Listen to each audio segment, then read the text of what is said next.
The central blue labour value is in fact love, the obligation and sacrifice that people feel to others. That's the very basis of socialism, that it's not just exclusively individual self-interest that drives, but the obligations of relationships that flows. The difficulty with the family is that it's viewed as an oppressive patriarchal imposition. We're kind of reluctant to talk about one of the essential aspects of love, which is faithfulness to others. That's a very important aspect of love. So what Blue Labour thinks is that we understand that relationships don't work. We understand that there's new forms and extended forms of family. What's remarkable to us is that people still feel that sense of obligation to children, to stepchildren.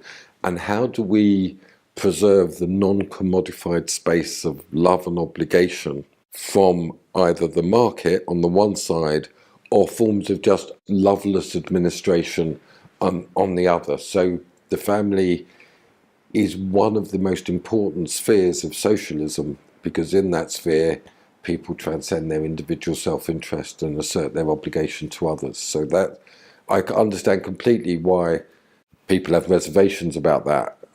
There's a difference between autonomy, which is the ability of the person to lead their own life, and a vision of society in which you are emancipated from relationships. And for us, relationships remain the central way. You cannot do things on your own. You need other people. And the durability of family obligation is something quite extraordinary in society. And people expected with breakdowns of families that wouldn't exist, but it still exists. And it still is an incredibly powerful force in people's lives. So for us, family is one of the key non-commodified forms of love that needs to be supported and strengthened in all its forms, based on reciprocity, the equality between people.